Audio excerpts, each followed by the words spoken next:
तो गुजरात को अपना नया मुख्यमंत्री मिल गया है। गुजरात के नए मुख्यमंत्री भूपेंद्र पटेल आज दोपहर करीब 2:30 बजे राज्य के 17वें मुख्यमंत्री के तौर पर पद और गोपनीयता की शपथ लेंगे। केंद्रीय गृह मंत्री अमित शाह शपथ ग्रहण समारोह में शामिल होंगे और अब से थोड़ी देर में अमित शाह अहमदाबाद पहुंचने वाले हैं। भूपेंद्र पटेल आज अकेले ही शपथ लेंगे और इस बीच अहमदाबाद में नितिन पटेल के घर जाकर भूपेंद्र पटेल ने मुलाकात की।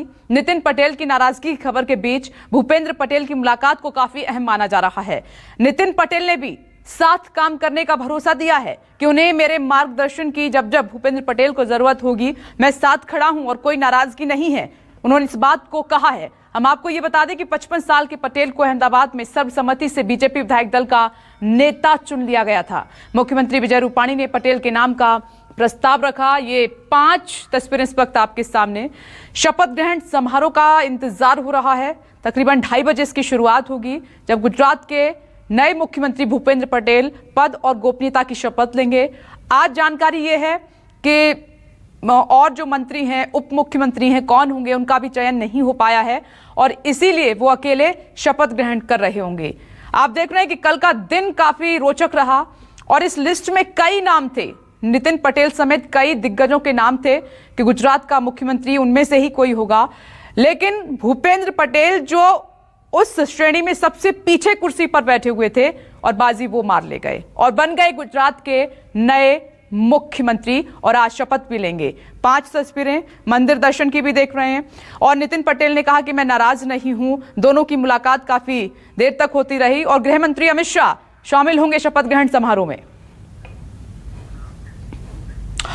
अहमदाबाद में नितिन पटेल के घर जाकर मिले भूपेंद्र पटेल और मनोनीत सीएम भूपेंद्र पटेल ने अहमदाबाद में मुलाकात की। गुजरात के सीएम पद की शपथ से पहले हुई ये मुलाकात काफी अहम मानी गई। नितिन पटेल की नाराजगी की खबर के बीच मिले हैं भूपेंद्र पटेल। उनसे शपथ लेने से पहले ये तस्वीर मुलाकात की आपके सामने। डिप्टी सीएम नितिन पटेल ने भूपेंद्र पटेल को बधाई दी, कांग्रेचुलेशन उनको कहा। गुजरात के डिप्टी सीएम नितिन पटेल का बयान भी इस पर आ गया। भूपेंद्र पटेल मेरे पुराने पारिवारिक मित्र हैं, ये डिप्टी सीएम नितिन पटेल की तरफ से कहा गया। और भूपेंद्र पटेल को सीएम के रूप में शपथ लेते देखकर मुझे खुशी है। जरूरत पड़ने पर उन्होंने मेरा मार्गदर्शन मांगा है और मैं उनका मार्गदर्शन करता रहूंगा, उनकी मदद करता रहूंगा, अपनी राय देता रहूंगा। तो आज इस तरीके से नितिन पटेल ने जो नाराजगी वाली बात थी उसको दूर कर दिया है मुलाकात के बाद।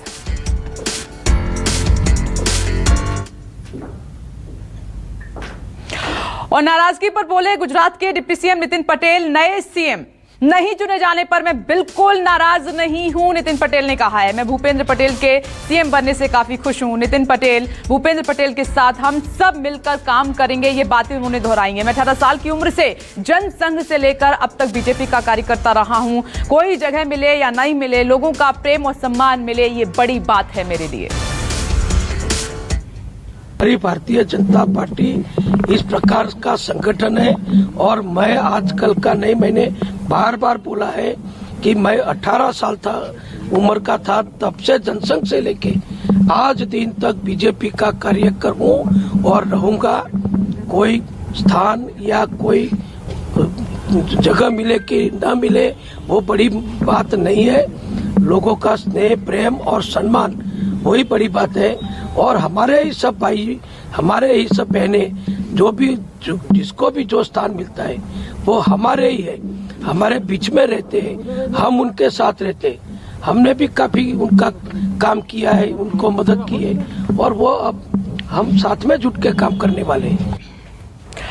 तो नितिन भाई पटेल को आप सुन रहे थे, उन्होंने कहा मैं बिल्कुल भी नाराज नहीं हूं। इधर विजय रूपाणी के इस्तीफे के 24 घंटे में गुजरात के नए मुख्यमंत्री पर फैसला हो गया है। बीजेपी ने एक बार फिर चौंकाते हुए भूपेंद्र रजनीकांत पटेल को राज्य का अगला सीएम घोषित कर दिया। उनके साथ कोई और शपथ नहीं लेगा क्योंकि उप मुख्यमंत्री के नाम पर अभी तक फैसला नहीं हो पाया है। पटेल के घर के बाहर क्या हालात हैं, हमारे संवाददाता भूपेंद्र सिंह की रिपोर्ट वहां से आपको दिखाते हैं। निर्वाचित सीएम भूपेंद्र पटेल आज सुबह सबसे पहले नितिन पटेल के घर पर आशीर्वाद लेने के लिए पहुंचे, क्योंकि नितिन पटेल का सबसे बड़ी गुंजाइश मानी जा रही थी मुख्यमंत्री बनने की, लेकिन इस बार भी वो मुख्यमंत्री बनते बनते रह गए और ऐसा माना जा रहा था कि कहीं ना कहीं कोई दर्द उनके भीतर रह गया। लेकिन आज भूपेंद्र पटेल सुबह उठते ही सबसे पहले नितिन पटेल के इस अहमदाबाद के निवास स्थान पर आशीर्वाद लेने के लिए पहुँचे। उन्होंने यहाँ पर नितिन पटेल से काफ़ी देर तक मुलाकात की और उसके बाद वो यहाँ से रवाना हुए मंदिर दर्शन करने के लिए। लेकिन इन सब के दौरान नितिन पटेल ने जब मीडिया से मुखातिब हुए तो उन्होंने साफ तौर पर कहा कि पार्टी ने पिछले कई सालों में उन्होंने कई अहम जिम्मेदारियां दी हैं, कई अहम पद पर वो रहे हैं, लेकिन अब ऋण चुकाने का वक्त है और इसलिए पार्टी ने जिसको भी चुना है उसके साथ रहकर वो काम करेंगे, संगठन के साथ रहकर काम करेंगे, जो भी जिम्मेदारी उन्हें सौंपी जाएगी वो निभाएंगे।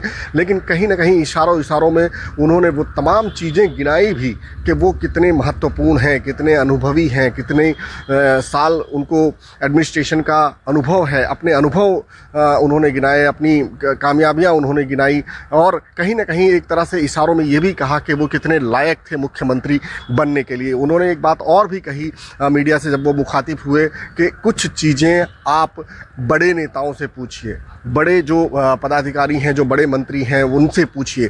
साफ तौर पर इशारा था कि कहीं ना कहीं एक शिकायत थी उनको कि इस बार भी उन्हें मुख्यमंत्री क्यों नहीं बनाया गया। कल भी उन्होंने महिषाला की सभा में साफ तौर पर ये कहा था कि मुझे जनता के दिल से कोई नहीं निकाल सकता, जिसका इशारा साफ है कि अगर उन्हें मुख्यमंत्री पद नहीं दिया गया तो भले नहीं दिया गया, लेकिन वो अभी भी जनता के नुमाइंदे हैं और उनकी जनता में पकड़ है। कैमरामैन प्रीतेश के साथ भूपेंद्र सिंह, अहमदाबाद, न्यूज़ 24। और भूपेंद्र सिंह, न्यूज़ 24 संवाददाता इस वक्त लाइव भी हमारे साथ जुड़ गए हैं। तो भूपेंद्र, शपथ ग्रहण समारोह की तैयारियां कैसी चल रही हैं? कई दिग्गज पहुंच रहे हैं शपथ ग्रहण समारोह में शामिल होने के लिए। बिल्कुल, मैं इस समय एयरपोर्ट पर की गई है। कार्यकर्ताओं का जमावड़ा भी यहाँ पर देखने को मिल रहा है क्योंकि खुद अमित शाह यहाँ पर पहुंच रहे हैं शपथ ग्रहण समारोह में शामिल होने के लिए। इसके अलावा गोवा और कर्नाटक के मुख्यमंत्री और मध्य प्रदेश के मुख्यमंत्री भी शामिल हो रहे हैं इस शपथ समारोह में। तो हालांकि सिर्फ मुख्यमंत्री की आज शपथ ग्रहण समारोह है, फिर भी कोशिश ये की जा रही है कि पूरी पार्टी एकजुट है, पूरे देश भर के नेता यहाँ पर मौजूद हैं उनके शपथ ग्रहण में।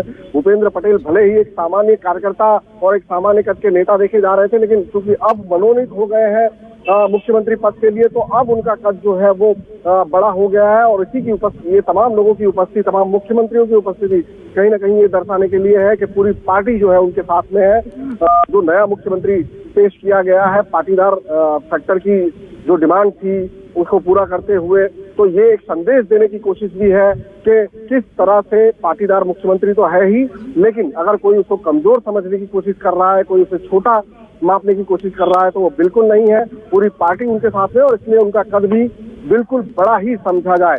भले ही उन्हें अनुभव, ये कहा जा रहा है कि उन्हें प्रशासन का अनुभव नहीं है, लेकिन जो उनके शुभचिंतक हैं उनका ये भी कहना है कि वो स्टैंडिंग कमेटी के चेयरमैन रह चुके हैं, ओडा के चेयरमैन रह चुके हैं, कॉर्पोरेशन के अंदर काफी दिनों तक काम कर चुके हैं, टाउन प्लानिंग बहुत अच्छी तरह से समझते हैं वो। और जो सबसे जो ये अहम डिपार्टमेंट था जो विजय रूपाणी ने अपने पास रखा हुआ था, शहरी और विकास मंत्रालय जो है वो अब की बार फिर से मुख्यमंत्री के हाथ में अगर आता है तो उसका बहुत अच्छा अनुभव इन्हें है। लेकिन इतना जरूर है कि सर पर चुनाव है, 12-15 महीने बाद चुनाव आने हैं दिसंबर में, उसको लेकर किस तरह का अनुभव है ये फिलहाल कहना मुश्किल है। लेकिन इतना जरूर है कि पूरी पार्टी एक साथ में रहकर ये संदेश देना चाहती है कि बीजेपी अगर चुनाव लड़ेगी तो पूरे दमखम के साथ लड़ेगी। प्रधानमंत्री नरेंद्र मोदी सबसे बड़ा चेहरा होंगे और उनके पीछे कितनी लंबी फहरिस्त होगी, कितने कदावर नेता होंगे, कितने बड़े दिग्गज नाम होंगे, ये सब एक संदेश एक शपथ समारोह के साथ देने की कोशिश है। जी, एक तीर से कई निशाने साधने की कोशिश हमेशा बीजेपी करती है और ये गुजरात में दिखाई दिया एक बार फिर से। तो आज कई सस्पेंस के बीच में ये शपथ ग्रहण समारोह हो रहा है भूपेंद्र। बिल्कुल, काफी सस्पेंस, 3 दिनों से लगातार सस्पेंस ही चल रहा है। पहले दिन सस्पेंस से एकदम लोगों को आश्चर्यचकित हो गए, चौंकाने वाला दिन था शनिवार को जब मुख्यमंत्री ने एक समारोह के बाद में तुरंत इस्तीफा दे दिया। उसके बाद चौंकाने वाला नाम आया भूपेंद्र पटेल का, जिसकी कहीं चर्चा भी नहीं थी। अब जो है आज ये हो सकता है कि कई जो ये कहा जा रहा है कि अमित शाह जब यहाँ पर आएंगे तो उनके साथ में एक फहरिस्त भी आएगी कि नए मंत्रिमंडल की। हो सकता है इसमें भी बहुत चौंकाने वाली चीजें हो। कई सीनियर मंत्री जो है कहा जा रहा है कि उनको बाहर का रास्ता दिखाया जा सकता है। कई नाम भी चर्चा में है, जिसमें शिक्षा मंत्री भूपेंद्र सिंह चुड़ासमा है, कृषि मंत्री आरसी फड़दू है, इसके अलावा विभावरी बहन है, वासनभाई अहिर है।